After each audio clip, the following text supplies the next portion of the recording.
ओम शांति। आजिर साकार महावाक्य 9:22। मिठे बच्चे जे पर्यंत बंची थिबो पाठ पढ़िबाकू हेबो, शिखिथिबाकू हेबो। तुमर पाठ पढ़ा ही पवित्र दुनिया पाई पवित्रता पाई उद्दिष्ट। प्रश्न, बाबा केउ गुणरे पिलामानंकु निज भली करिबार शिक्षा देउछंती? उत्तर, बाबा कहउछंती पिलामाने जेपरि मो निरहंकारी सेहीपरि तुमे माने मध्य मो भली निरहंकारी हुओ। बाबा ही तुमको पवित्र हेबार शिक्षा देउछंती। पवित्र हेले ही बाबांको भली होई पारिबा। प्रश्न, जेतेबेले बुद्धि भलो होई थाए सेतेबेले केउ रहस्य बुद्धिरे स्वतः धारणा होई जाए? उत्तर, मु आत्मा किए, मोर पिता परमात्मा किए, तांकर पाठ कौन, आत्मारे किपरि अनादि पाठ भरी होई रहिछि, जेउ अभिनय को आत्मा करी चालिछि, एही सबु कथा को बुद्धिमान पिला माने ही बुझी पारिबे। गीत धीरज धर मनुआ। ओम शांति। जेतेबेले बेहद्र माता पिता मिलिले सेतेबेले धैर्य मिलिला। काहाकू? आत्मा मानंकु बा जीव आत्मा मानंकु। आत्मा एक छोट बिंदु। दुनिया रे जणे हेले भी मनुष्य नाहंती जाहांकर बुद्धि रे थिबो जे आत्मा एक बिंदु तारका सदृश अटे। तुमे माने जानिछो जे आमर एते छोट आत्मारे 84 जन्मर 5000 वर्षर अभिनय भरी होई रहिछि। अन्य आत्मा मानंक भितरे तो एते पाठ भरी होई रही नाही। मनुष्य मानंकर बुद्धि केते दुर्बल होई गलाणी, तेणु कथा को बुझी पारु नाहंती। परमात्मांक पाई तो एकथा कुहा जीव नाही जे सिए 84 जन्म बा 84 लाख जन्म नेउछंती ना। केवल तुमे माने ही जानिछो जे एते छोट आत्मारे 84 जन्मर अविनाशी पाठ भरी होई रहिछि। एहाकू प्राकृतिक बोली कुहा जीव ना। आत्मा केते छोट बिंदु जेउथिरे सबु जन्मर अविनाशी पाठ भरी होई रहिछि, जाहाकि केबे भी भूली नाही, केबे लिभिब मध्य नाही। एहा केते बड़ आश्चर्यर कथा। तुम मानंक मध्यरे भी केही केही अछंती जे कि कथा को जानिछंती पुणी मध्य भूली जाइछंती। अन्य मानंकु बुझाइबा पाई एही कथा को धारण करिबाकू हेबो। परम पिता परमात्मा बाबांकु करन करावनहार कुहा जाइछि। एहा मध्य शिखाइबा पाई कहुछंती तांकु निराकार निरहंकारी कुहा जाउछि। एहार अर्थ को मध्य केही बुझी पारिबे नाही। तेणु एही गुण पिलामानंकु ही शिखाउछंती। केबे पिलामानंकु मध्य एहीपरि निरहंकारी हेबाकू पड़िबो। बाबा ज्ञानर सागर, तेणु तांकु ज्ञान मध्य सुनाइबाकू पड़िबो ना। सिए पतित पावन, तेणु निश्चित भावरे एठाकू आसी पतित मानंकु ही पवित्र हेबा पाई शिक्षा देबे। जेपरि सन्यासी माने सन्यास नेबार शिक्षा देउथांती। एबे एही 5 विकारर मध्य सन्यास करिबाकू हेबो। तेणु पतित पावन आसी शिक्षा देबे ना, नचेत आमे पवित्र किपरि हेबा। गायन मध्य करा जाए, बंचिथिबा पर्यंत शिखिबाकू पड़िबो, पाठ पढ़िबाकू पड़िबो। स्कूल रे तो एपरि कुहा जाई न थाए। सेथिरे एही जन्मर पाठ पढ़ार प्रारब्ध एही जन्मरे ही भोग करिबाकू पड़ी थाए।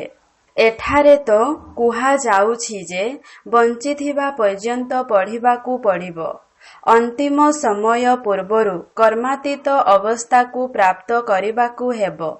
ଆତ୍ମାକୁ ଯୋଗ ଦ୍ୱାରା ପବିତ୍ର କରିବାକୁ ହେବ। ଯେତେ ଯୋଗଯୁକ୍ତ ହୋଇ ରହିବ ସେତେ ତୁମର ଆତ୍ମା ସତ୍ୟଯୁଗକୁ ଚାଲିଯିବ। ଆତ୍ମାକୁ ନା ଏହି କଳିଯୁଗରେ ନା ଏହି ଶରୀରରେ ରହିବାର ଅଛି। ଆମେ ପବିତ୍ର ଦୁନିଆକୁ ଯିବା ପାଇଁ ପାଠ ପଢୁଛୁ। ଏହା ଏଭଳି ଗୁହ୍ୟ କଥା ଯାହାକୁ କେହି ବି କେବେ ବୁଝାଇ ପାରିବେ ନାହିଁ। ଅନ୍ୟ ମନୁଷ୍ୟମାନେ ତ କଣ କଣ ସବୁ କହୁଛନ୍ତି। ବୈଜ୍ଞାନିକମାନେ କିପରି ଜିନିଷ ସବୁ ଉଦ୍ଭାବନ କରୁଛନ୍ତି। ଚନ୍ଦ୍ର ତାରାକୁ ଯିବା ପାଇଁ ମଧ୍ୟ ପୁରୁଷାର୍ଥ କରୁଛନ୍ତି। ତୁମେମାନେ ଜାଣୁଛ ଯେ ଏହା ଦ୍ୱାରା କୌଣସି ଜୀବନ ମୁକ୍ତି ମିଳୁନାହିଁ।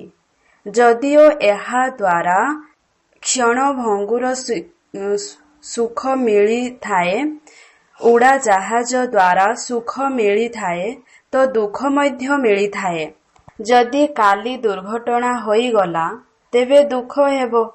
କେବେ ପୁଣି ଷ୍ଟୀମର ବୁଡ଼ି ଯାଇଥାଏ, ଟ୍ରେନ ଦୁର୍ଘଟଣା ହୋଇଯାଇଥାଏ। ବସି ବସି ମଧ୍ୟ ଲୋକଙ୍କର ହୃଦଘାତ ହୋଇଯାଉଛି।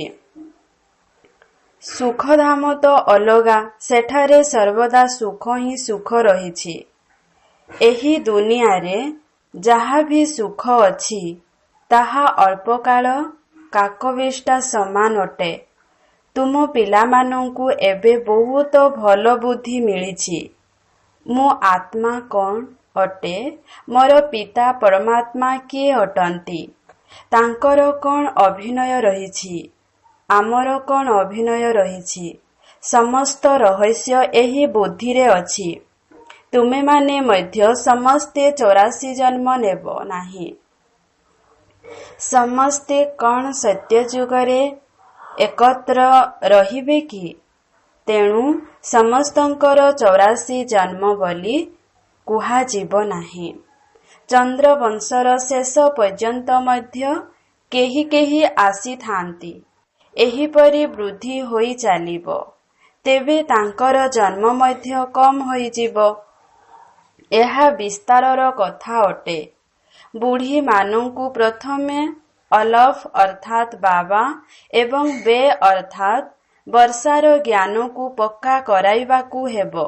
ଅଲଫ ଅର୍ଥାତ୍ ବାବା, ବେ ଅର୍ଥାତ୍ ରାଜତ୍ୱ। ଏହା ତ ବିଲକୁଲ ଠିକ୍ କଥା ନା। ବାସ୍ତବରେ ଏଠାରେ ସ୍ୱର୍ଗର ରାଜତ୍ୱ ଥିଲା। ଭାରତ ସାରା ବିଶ୍ୱର ମାଲିକ ଥିଲା, ଆଉ କାହାର ରାଜ୍ୟ ନଥିଲା। ଏବେ ଯେଉଁ ରୁଦ୍ରମାଳା ତିଆରି ହେଉଛି ତାହା ପୁଣି ବିଷ୍ଣୁଙ୍କର ମାଳା ହୋଇଯାଉଛି। ଏହି ଜ୍ଞାନ ତୁମ ପିଲାମାନଙ୍କୁ ମିଳିଛି। ଆତ୍ମା କଣ, ପରମାତ୍ମା କଣ, ତାଙ୍କର ରୂପ କଣ, ଆକାର କଣ, ଏହି ସବୁ କଥା ଏବେ ତୁମମାନଙ୍କର ବୁଦ୍ଧିରେ ଅଛି। ଆତ୍ମା କେତେ ଛୋଟ, ପରମାତ୍ମାଙ୍କୁ ମଧ୍ୟ ଭକ୍ତି ମାର୍ଗରେ ବହୁତ ପରିଶ୍ରମ କରିବାକୁ ପଡୁଛି। ଦ୍ୱାପର ଯୁଗରୁ କଳିଯୁଗ ଶେଷ ପର୍ଯ୍ୟନ୍ତ ଅଥବା ସଙ୍ଗମ ଯୁଗର ଶେଷ ପର୍ଯ୍ୟନ୍ତ ତାଙ୍କର ଅଭିନୟ ଚାଲିଥାଏ। ଏସବୁ କଥା ତୁମେମାନେ ଜାଣିଛ। ତୁମେମାନେ ହିଁ କହିବ ଯେ ଏସବୁ କଳ୍ପ ପୂର୍ବରୁ ମଧ୍ୟ ହୋଇଥିଲା। ଆଜିଠାରୁ 5000 ବର୍ଷ ପୂର୍ବରୁ ମଧ୍ୟ ହୋଇଥିଲା। ଗୋଟିଏ ଖବର କାଗଜରେ ପ୍ରତ୍ୟେକ ଦିନ ବାହାରୁଥିବା ଯେ 100 ବର୍ଷ ପୂର୍ବରୁ କଣ ହୋଇଥିଲା। 100 ବର୍ଷର କଥା ତ ବହୁତ ସହଜ। ତେବେ ଖବର କାଗଜରୁ ତୁରନ୍ତ ବାହାର କରି କହିଦେବେ। ସେହି ଖବର କାଗଜର ନାମ ହେଉଛି ଟାଇମ୍ସ ଅଫ୍ ଇଣ୍ଡିଆ। ତୁମର ଖବର କାଗଜ ହେଲା ଟାଇମ୍ସ ଅଫ୍ ୱାର୍ଲ୍ଡ। ଏହି ଅକ୍ଷର ବହୁତ ଭଲ। ଏହାକୁ ପ୍ରତ୍ୟେକ ଦିନ ଲେଖିପାରିବ। ଆଜିଠାରୁ 5000 ବର୍ଷ ପୂର୍ବରୁ କଣ ହୋଇଥିଲା? 5000 ବର୍ଷ ପୂର୍ବରୁ ଯାହା ହୋଇଥିଲା ତାହା ଏବେ ପୁଣି ହେଉଛି। ଏପରି ଲେଖିବା ଦ୍ୱାରା ମନୁଷ୍ୟମାନଙ୍କୁ ଡ୍ରାମା ବିଷୟରେ ଜଣାପଡ଼ିବ। ଏକଥା ମାଗାଜିନରେ ମଧ୍ୟ ତୁମେମାନେ ଲେଖିପାରିବ। ତୁମ ପିଲାମାନଙ୍କ ବୁଦ୍ଧିରେ ତ ସମସ୍ତ ରହସ୍ୟ ଅଛି। ଆତ୍ମା ଏବଂ ପରମାତ୍ମାଙ୍କର ଜ୍ଞାନ ତ କୌଣସି ମନୁଷ୍ୟ ପାଖରେ ନାହିଁ। ତେବେ ଏହି ମନୁଷ୍ୟ କୌଣସି କାମର ନୁହେଁ। ତୁମେମାନେ ଜାଣିଛ ଯେ ମନୁଷ୍ୟମାନେ ହିଁ 84 ଜନ୍ମ ନେଉଛନ୍ତି। ପ୍ରଥମେ ବ୍ରାହ୍ମଣ ବର୍ଣ୍ଣ, ପୁଣି ଦେବତା, ଏହିପରି ବର୍ଣ୍ଣରେ ଆସୁଛନ୍ତି। ବର୍ଣ୍ଣ ତ ଏହିଠାରେ ହିଁ ରହିଛି। ସୂକ୍ଷ୍ମ ଲୋକରେ ତ ବର୍ଣ୍ଣର କଥା ହିଁ ନାହିଁ। ବ୍ରହ୍ମାଙ୍କୁ ପ୍ରଜାପିତା କହୁଛନ୍ତି, ବିଷ୍ଣୁଙ୍କୁ ପ୍ରଜାପିତା ବୋଲି କୁହାଯିବ ନାହିଁ। ବ୍ରହ୍ମାଙ୍କ ଦ୍ୱାରା ତ ପୋଷ୍ୟ କରାଯାଇଥାଏ। ବିଷ୍ଣୁଙ୍କର 2 ରୂପ ହେଲା ଲକ୍ଷ୍ମୀ ନାରାୟଣ। ଯାହାଙ୍କର ପିଲା ଜନ୍ମ ହୋଇଥାନ୍ତି, ସିଏ ପୁଣି ସିଂହାସନ ଉପରେ ବସନ୍ତି। ଶଙ୍କରଙ୍କୁ ମଧ୍ୟ ପ୍ରଜାପିତା ବୋଲି କୁହାଯିବ ନାହିଁ। ଏକଥା ମଧ୍ୟ ଜାଣିଛ ଯେ ଯେପରି ଭାବନା ସେପରି ସାକ୍ଷାତକାର ହୋଇଥାଏ। ବାକି ଏଠାରେ କୌଣସି ସର୍ପ ଆଦିର କଥା ନାହିଁ। ସେଠାରେ ବୃଷଭ ମଧ୍ୟ ରହିପାରିବ ନାହିଁ। ସୂକ୍ଷ୍ମ ଲୋକରେ ତ ଦେବତାମାନେ ରହିଥାନ୍ତି। ତୁମେମାନେ ଯେତେବେଳେ ସୂକ୍ଷ୍ମ ଲୋକକୁ ଯାଉଛ, ସେତେବେଳେ ବଗିଚା, ଫଳ ଆଦି ଦେଖୁଛ। କ'ଣ ସେଠାରେ ବଗିଚା ଅଛି? ବାବା ତାହାର କେବଳ ସାକ୍ଷାତକାର କରାଇଥାନ୍ତି। ବାକି ସେଠାରେ କେବଳ କୌଣସି ବଗିଚା ନାହିଁ। ବୁଦ୍ଧି କହୁଛି ଯେ ସୂକ୍ଷ୍ମ ଲୋକରେ ବୃକ୍ଷ ଆଦି ନାହିଁ। ଏସବୁର କେବଳ ସାକ୍ଷାତକାର ହେଉଛି। ସାକ୍ଷାତକାର ମଧ୍ୟ ଏଠାକାର କରାଇବେ ନା। ଏସବୁ ହେଲା ସାକ୍ଷାତକାର, ଯାହାକୁ ଯାଦୁଗରୀର ଖେଳ କହୁଛନ୍ତି। ଏହା କୌଣସି ଜ୍ଞାନ ନୁହେଁ। ମନୁଷ୍ୟକୁ ବାରିଷ୍ଟର କରୁଛନ୍ତି। ଏହାକୁ କୌଣସି ଯାଦୁ କୁହାଯିବ ନାହିଁ। ସିଏ ବିଦ୍ୟା ଦେଉଛନ୍ତି। ଇଏ ତୁମକୁ ନୂଆ ଦୁନିଆ ପାଇଁ ମନୁଷ୍ୟରୁ ଦେବତା କରୁଛନ୍ତି। ସେଥିପାଇଁ ଏହାକୁ ଯାଦୁଗରୀ କୁହାଯାଉଛି। ଦିବ୍ୟ ଦୃଷ୍ଟିର ଚାବି ବାବାଙ୍କ ପାଖରେ ଅଛି। ତେଣୁ ତାଙ୍କୁ ଯାଦୁଗର ମଧ୍ୟ କୁହାଯାଉଛି। ସେମାନେ କହୁଛନ୍ତି ଯେ ଏହା ଗୁରୁଙ୍କର କୃପା ଅଟେ। ମୂର୍ତ୍ତି ଦ୍ୱାରା ଆମକୁ ସାକ୍ଷାତକାର ହେଲା, କିନ୍ତୁ ତା ଦ୍ୱାରା ଲାଭ ତ କିଛି ବି ହେଲା ନାହିଁ। ଏଠାରେ ତ ପରିଶ୍ରମ କରି ନିଜେ ଲକ୍ଷ୍ମୀ ନାରାୟଣ, ରାମ ସୀତା ହେବ। ଏଠାକୁ ତୁମେମାନେ ସୂର୍ଯ୍ୟବଂଶୀ ଚନ୍ଦ୍ରବଂଶୀ କୁଳର ରାଜା ହେବା ପାଇଁ ଆସିଛ। ତେବେ ପ୍ରଥମ ଏବଂ ମୁଖ୍ୟ କଥା ହେଲା, ଯଦି କେହି ନୂଆ ଆସୁଛନ୍ତି, ତାଙ୍କୁ ପ୍ରଥମେ ବାବାଙ୍କ ପରିଚୟ ଦିଅ। ବ୍ରହ୍ମ ତତ୍ତ୍ୱ ମହତ୍ତତ୍ତ୍ୱ ଅଟେ। ନିରାକାର ଶିବ ବାବାଙ୍କୁ କୌଣସି ବ୍ରହ୍ମତତ୍ତ୍ୱ କୁହାଯିବ ନାହିଁ। ଗୋଟିଏ ଗୋଟିଏ ଅକ୍ଷରର ମଧ୍ୟ ଅର୍ଥ ରହିଛି। ତୁମେ ଈଶ୍ୱରୀୟ ସନ୍ତାନ ଅଟ। ଏପରି ନୁହେଁ ଯେ ସମସ୍ତେ ଈଶ୍ୱରଙ୍କର ରୂପ ଅଟନ୍ତି। ଏକଥା ବାବା ବୁଝାଉଛନ୍ତି। ବାକି ସାକ୍ଷାତକାର ଆଦି କରିବା ତ ଆତ୍ମିକ ବାର୍ତ୍ତାଳାପ ଅଟେ। ଏସବୁର ଆଶା ରହିବା ଉଚିତ ନୁହେଁ। ଭାବୁଛନ୍ତି ଏବେ ନିଜେ ବାବା ଆସିଛନ୍ତି, ତେଣୁ ସାକ୍ଷାତକାର କରାଇ ଦେବେ। କିନ୍ତୁ ଏସବୁ ହେଲା ଫାଲତୁ କଥା। ଯଦି ସାକ୍ଷାତକାର ନ ହେବ, ତେବେ ନିରାଶ ହୋଇ ପାଠପଢ଼ା ଛାଡ଼ି ଦେଇଥାନ୍ତି। ଯଦି ସାକ୍ଷାତକାରରେ ରାଜକୁମାରଙ୍କୁ ଦେଖୁଛନ୍ତି, ତେବେ ଭାବୁଛନ୍ତି ଯେ ଆମକୁ ଏହିପରି ହେବାକୁ ପଡ଼ିବ। ତେଣୁ ଖୁସି ହୋଇଯାଉଛନ୍ତି। ପ୍ରାୟତଃ ରାଜକୁମାରର ସାକ୍ଷାତକାର ହୋଇଥାଏ। ଯଦି ବିଚାର କରାଯାଏ, ତେବେ ସମସ୍ତେ ତ ମୁକୁଟଧାରୀ ହେଉଛନ୍ତି। ପୁରୁଷ ନାରୀରେ କୌଣସି ଫରକ ରହିନଥାଏ। କେବଳ ନାରୀମାନଙ୍କର ଚୁଟି ରହିଥାଏ ଏବଂ ଚେହେରାରେ ଟିକେ ଫରକ ଥାଏ। ଏହି ସୃଷ୍ଟିର କେତେ ଆତ୍ମା ସବୁ ଅଛନ୍ତି, କିନ୍ତୁ ଜଣଙ୍କର ନାମ ରୂପ ଅନ୍ୟ ଜଣକ ସହିତ ମିଶିପାରିବ ନାହିଁ। ଆତ୍ମାରେ ଅବିନାଶୀ ପାର୍ଟ ଭରି ହୋଇ ରହିଛି, ଯାହା କେବେ ବଦଳି ପାରିବ ନାହିଁ। ଦେଖ କିପରି ବିଚିତ୍ର ଖେଳ ରଚନା ହୋଇଛି। ଆତ୍ମାକୁ ଅନାଦି ପାର୍ଟ ମିଳିଛି। ବାବା କେତେ ସହଜ କରି ବୁଝାଉଛନ୍ତି। କେବଳ ତ୍ରିମୂର୍ତ୍ତି ଚିତ୍ର ସମ୍ମୁଖରେ ଯାଇ ବସ, ତେବେ ବୁଦ୍ଧିରେ ସମସ୍ତ ଚକ୍ର ଆସିଯିବ। ଇଏ ଶିବ ବାବା, ଇଏ ବ୍ରହ୍ମା, ଯାହାଙ୍କ ଦ୍ୱାରା ବାବା ବ୍ରାହ୍ମଣମାନଙ୍କର ରଚନା କରୁଛନ୍ତି। ଏବେ କଳିଯୁଗ ଚାଲିଛି, ପୁଣି ସତ୍ୟଯୁଗ ଆସିବ। ଚିତ୍ର ସମ୍ମୁଖରେ ଠିଆ ହେଲେ ଯେପରି ସାରା ବିଶ୍ୱର ଖେଳ ବୁଦ୍ଧିରେ ଆସିଯାଉଛି। କିପରି ଏହି ସୃଷ୍ଟିଚକ୍ର ଘୂରୁଛି, ଏହି ଖେଳରେ କିଏ କିଏ ଅଛନ୍ତି, ସବୁ ଜଣାପଡ଼ି ଯାଇଥାଏ। ତେଣୁ ପ୍ରତିଦିନ ଚିତ୍ରକୁ ଦେଖୁଥାଅ। ବିଚାର ସାଗର ମନ୍ଥନ କରି ଚାଲ। ଏହା ନର୍କ, ତାହା ସ୍ୱର୍ଗ, ଏହା ପୁଣି ସଙ୍ଗମ ଅଟେ। କେତେ ସହଜ କଥା।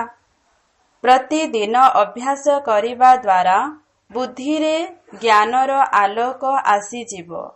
ଲକ୍ଷ୍ମୀ ନାରାୟଣ ରାଧା କୃଷ୍ଣଙ୍କ ପାଇଁ ମଧ୍ୟ ଲେଖ। ବ୍ରହ୍ମାଙ୍କ ଦ୍ୱାରା ସତ୍ୟଯୁଗର ବର୍ଷା ମିଳିଥାଏ। ଲକ୍ଷ୍ମୀ ନାରାୟଣଙ୍କୁ ଏହି ପ୍ରାରବ୍ଧ କିପରି ମିଳିଲା? ନିଶ୍ଚିତ ସଙ୍ଗମ ଯୁଗ ଥିବ, ଯେତେବେଳେ ଏହିପରି କର୍ମ କରିଥିବେ। ଅନ୍ତିମ ଜନ୍ମରେ ପୁରୁଷାର୍ଥ କରି ସେମାନେ ଏହି ପ୍ରାରବ୍ଧ ପାଇଛନ୍ତି। ଏପରି ଖିଆଲ ବୁଦ୍ଧିରେ ଆସିବା ଦରକାର। ପୁଣି ଚିତ୍ରର ଦରକାର ପଡ଼ିବ ନାହିଁ। ବୁଦ୍ଧିରେ ସମସ୍ତ ରହସ୍ୟ ଆସିଯିବ। ଏହି ଚିତ୍ରକୁ ପୁଣି ହୃଦୟରୂପୀ କାଗଜରେ ଉତାରିବାକୁ ପଡ଼ିବ। ବାବା ସେଣ୍ଟରର ପିଲାମାନଙ୍କ ମୁଖ ଖୋଲିବା ପାଇଁ ବହୁତ ଯୁକ୍ତି ରଚନା କରିଛନ୍ତି। ଚିତ୍ରଗୁଡ଼ିକୁ ଦେଖୁଥାଅ, ମନେ ମନେ କହୁଥାଅ। ରଚନାର ଆଦି ମଧ୍ୟ ଅନ୍ତକୁ ଜାଣିବାକୁ ହେବ। କଳ୍ପବୃକ୍ଷରେ ଏହି କଥା ସ୍ପଷ୍ଟ ରୂପେ ରହିଛି। ଏଠାରେ ରାଜଯୋଗର ତପସ୍ୟା କରୁଛନ୍ତି। ଏହିମାନେ ହିଁ ମନୁଷ୍ୟରୁ ଦେବତା ହେଉଛନ୍ତି। ପୁଣି ଭକ୍ତି ମାର୍ଗ କିପରି ଆରମ୍ଭ ହେଉଛି? ଯିଏ ଯିଏ ଯେଉଁ ଯେଉଁ ଧର୍ମର, ସେମାନେ ସେଇ ଧର୍ମରେ ହିଁ ପୁଣି ଆସିବେ। ଏହା କେତେ ସହଜ। ଏହା ଉପରେ ହିଁ ବୁଝାଇବାକୁ ହେବ। ଆତ୍ମା କ'ଣ, ପରମାତ୍ମା କ'ଣ? ଏଥିରେ ଅନାଦି ପାର୍ଟ ଭରି ହୋଇ ରହିଛି। ସତ୍ୟ ଯୁଗରେ ଆମେ ସୁଖର ଅଭିନୟ କରିବୁ, ତେବେ ଜନ୍ମ ନେବୁ। ଏତେ ଜନ୍ମ ନେବୁ। ତୁମେମାନେ ଶ୍ମଶାନକୁ ମଧ୍ୟ ଯାଇ କାହାକୁ ବୁଝାଇ ପାରିବ? ମୁର୍ଦାର ଜଳିଯିବା ପର୍ଯ୍ୟନ୍ତ ଶ୍ମଶାନରେ ବସି ସତ୍ସଙ୍ଗ କରିଥାନ୍ତି। ତୁମକୁ କେହି ଅଟକାଇ ପାରିବେ ନାହିଁ। କୁହ, ଯଦି ତୁମେମାନେ ଆସିବ, ତେବେ ଆମେ ତୁମକୁ ବୁଝାଇବୁ। ସେମାନେ ପୁଣି ବହୁତ ଖୁସି ହେବେ। କଥା କହିବା ବାଲା ବହୁତ ବୁଦ୍ଧିମାନ, ଚତୁର ହେବା ଦରକାର। କେଉଁଠି ବି ଯାଇ ତୁମେମାନେ ବୁଝାଇ ପାରିବ। ବାବା ତ ବହୁତ ଭଲ ଭାବରେ ବୁଝାଉଛନ୍ତି। ତୁମ ପାଖରେ ସତ୍ୟତା ଅଛି। ମନୁଷ୍ୟମାନଙ୍କ ପାଖରେ ମିଛ ଗୀତା ରହିଛି। ତୁମ ପାଖରେ ସାରା ବିଶ୍ୱର ଇତିହାସ ଭୂଗୋଳ ଅଛି। ଶ୍ରୀକୃଷ୍ଣଙ୍କ ଚିତ୍ର ଉପରେ ତୁମେମାନେ ଭଲ ଭାବରେ ବୁଝାଇ ପାରିବ। ଏହାଙ୍କୁ ଶ୍ୟାମସୁନ୍ଦର କାହିଁକି କହୁଛନ୍ତି? ତୁମେମାନେ ଆସିଲେ ଆମେ ତୁମକୁ କାହାଣୀ ବୁଝାଇବୁ। ତେବେ ସେମାନେ ପୁଣି ବହୁତ ଖୁସି ହୋଇଯିବେ। ଭାରତ ସ୍ୱର୍ଣ୍ଣିମ ଦୁନିଆ ଥିଲା, ଏବେ ପଥରର ଦୁନିଆ ହୋଇଯାଇଛି। କାମ ବିକାରରେ ଯିବା ଦ୍ୱାରା ମୁହଁ କଳା ହୋଇଯାଉଛି। ଯଦି ଏହିପରି ବୁଝାଇବ, ତେବେ ବହୁତ ଚମତ୍କାର କରି ଦେଖାଇ ପାରିବ। ତିନୋଟି ଯାକ ଚିତ୍ର ତୁମ ସାଥିରେ ରହିବା ଦରକାର। ଗୋଟିଏ ଚିତ୍ର ବିଷୟରେ ବୁଝାଇ ସାରି ପୁଣି ଆଉ ଗୋଟିଏ ଚିତ୍ର ଉପରେ ବୁଝାଇବାକୁ ହେବ। ଏହା ବହୁତ ସହଜ କଥା। କେବଳ ପୁରୁଷାର୍ଥର କଥା ରହିଛି। ସମୟ ତ ବହୁତ ଅଛି।